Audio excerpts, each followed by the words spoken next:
Hello student, आप सभी का मैं यूट्यूब चैनल एवेस स्टडी में स्वागत है। आज हम बीएससी थर्ड ईयर का फिजिक्स का एक टॉपिक पढ़ेंगे, डेविएशन तथा जर्मर का प्रयोग, जो बहुत इंपॉर्टेंट है या अधिकतर पेपर में पूछा जाता है। तो आज हम जो एक्सपेरिमेंट अरेंजमेंट है उसको देखेंगे।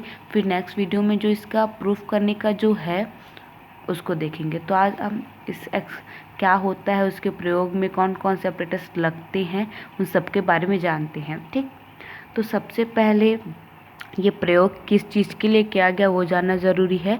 तो डेविएशन तथा जर्मन ने निकिल क्रिस्टल द्वारा जो इलेक्ट्रॉन पुंजों के विवर्तन का प्रयोग कर डी ब्रॉगली संबंध की सत्यता स्थापित की। मतलब डेविएशन तथा जर्मन ने जो प्रयोग किया, जो डी ब्रॉगली इक्वेशन होता है। डी ब्रॉगली इक्वेशन क्या होता है?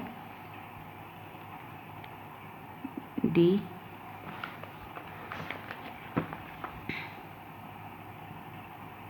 ब्रॉगली जो समीकरण क्या होता है, lambda is equal to H upon P होता है। इसको प्रूफ करने के लिए उन्होंने क्या किया, एक प्रयोग किया जिसे क्या कहा जाता है, डेविएशन तथा जर्मर का प्रयोग कहा जाता है। और इसके लिए उन्होंने किसका उपयोग किया, इलेक्ट्रॉन पुंज के विवर्तन का प्रयोग किया। इलेक्ट्रॉन पुंज के विवर्तन द्वारा उन्होंने डी ब्रॉगली अर्थात कि lambda is equal to H upon P के जो संबंध होता है उसे स्थापित किया। ठीक, अब देखते हैं कि इसका ऑपरेटर्स अरेंजमेंट्स कैसे हैं, उसको देखते हैं। इसमें क्या होता है कि एक एफ तंतु होता है, कोई भी फिलामेंट होता है जिसे हम बैटरी से कनेक्ट करते हैं। बैटरी से कनेक्ट करने पर क्या होता है, फिलामेंट क्या होता है, गर्म हो जाते हैं। गर्म होने के बाद ये इलेक्ट्रॉन रिमूव करते हैं, यहाँ से क्या इलेक्ट्रॉन ये क्या करते हैं, रिमूव करते हैं। अब यहाँ पास एक जी देख रहे होंगे, ये क्या कर, ये दोनों जो ये है जो जी है या फिर जो ग्रेटिंग है वो क्या करता है, समांतरकारी छिद्रों का, ये जी है जो समांतरकारी छिद्र हैं, ये इस इलेक्ट्रॉनों को इनसे होकर गुजारा जाता है। इनसे होकर इसलिए गुजारा जाता है ताकि जो हमें इलेक्ट्रॉन का जो पुंज है बहुत ही पतला प्राप्त हो, क्योंकि यहाँ से इलेक्ट्रॉन निकलेंगे तो ऐसे ऐसे निकलेंगे इस फॉर्म में।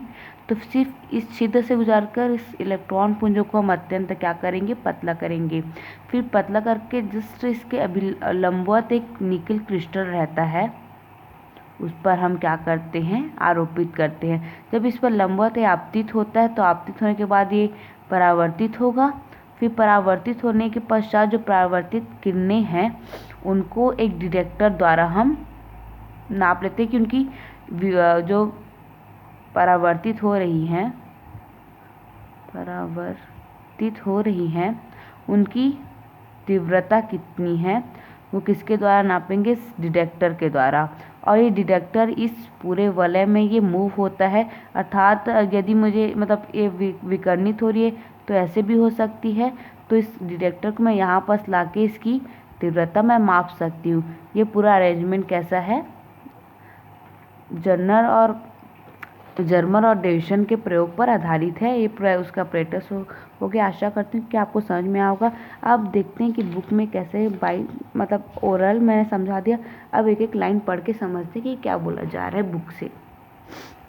जैसे पहले मैंने आपको बताया कि डेविएशन तथा जर्मन ने निकिल क्रिस्टल द्वारा इलेक्ट्रॉन पुंज के विवर्तन द्वारा प्रयोग डी ब्रॉगली संबंध की सत्यापता स्थापित की।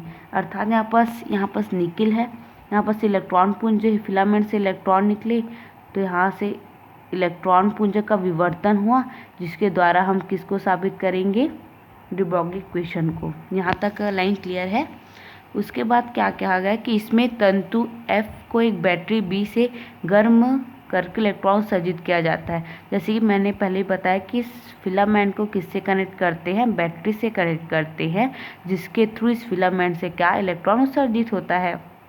अब इन इलेक्ट्रॉनों को समांतरकारी छिद्रों G तथा G से होकर गुजारा जाता है। दो समांतरकारी छिद्रों से क्यों गुजारा गया, क्योंकि जितना ही हम उसे समांतरकारी छिद्रों से गुजारेंगे वो पुंज उतना ही पतला होता जाएगा और हमें रीडिंग लेने में बहुत ही आसानी होगी। ठीक, यहाँ तक क्लियर है। अब किसी एक समांतरकारी छिद्र G तथा तंतु F के बीच विभवांतर V लगाकर इन इलेक्ट्रॉनों को त्वरित कर दिया जाता है। अब हमें बैटरी लगा रहे हैं तो इसमें एक निश्चित वोल्ट का बैटरी लगाएंगे, अलग अलग वोल्ट पर लगाते हैं, फिर देखते हैं कि अलग अलग वोल्ट लगाने पर क्या इफेक्ट पड़ता है, उसको भी हम आगे समझेंगे।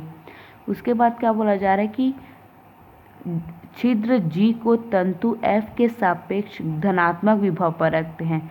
मतलब इस जो G है उसको धनात्मक विभव पर रखते हैं और इसको ऋणात्मक विभव पर। अब यहाँ पर धनात्मक विभव रखने का कारण क्या है, अब जब यहाँ से इलेक्ट्रॉन उत्सर्जित होंगे तो यहाँ पर प्लस चार्ज होगा, तभी तो ये अपोजिट चार्ज एक दूसरे को अट्रैक्ट करेंगे।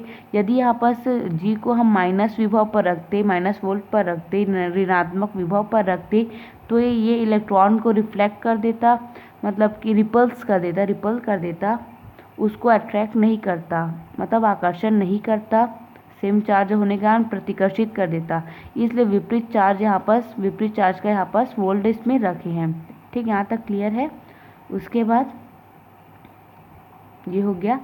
अब इस प्रकार प्राप्त बारीक ऊर्जा युक्त इलेक्ट्रॉन पुंज को एक निकल क्रिस्टल C के फलक पर अभिलंबित आपतित करते हैं। जैसे कि मैंने पहले डायग्राम में बताया कि ये निकिल का क्रिस्टल है जिस पर ये इलेक्ट्रॉन पुंज अभिलंबित आपतित होता है। अब आपतित होने के पश्चात समांतर अक्ष के ये छोड़ दीजिए, फिर क्रिस्टल से टकराने पर इलेक्ट्रॉन पुंज सभी दिशा में विवर्तित हो जाती है। विभिन्न दिशा में विवर्तित इलेक्ट्रॉन पुंज की तीव्रता एक संसूचक D द्वारा माप ली जाती है। जैसे कि मैंने आपको पहले ही बताया कि यहाँ से वो विवर्तित होके ऐसे यहाँ ही, तो यहाँ पर मैंने इसकी जो तीव्रता, विवर्तित किरण की तीव्रता, उसे मैंने संसूचक द्वारा क्या कर लिया, माप लिया। यहाँ तक क्लियर है। तो यही जो पूरा सिस्टम है वो डेविसन तथा जर्मन के प्रयोग के उपकरण को बताता है। उसके बाद हम नेक्स्ट वीडियो में इसका जो सत्यापन है कि ये जो उपकरण वो कैसे de Broglie इक्वेशन को प्रूफ करता है, इसको पढ़ेंगे। अगर आपको कोई भी अभी मैंने जो बताया उससे कोई भी डाउट हो तो आप मुझे कमेंट के द्वारा पूछ सकते हैं, और वीडियो पसंद आया तो लाइक शेयर सब्सक्राइब जरूर करें। Thank you.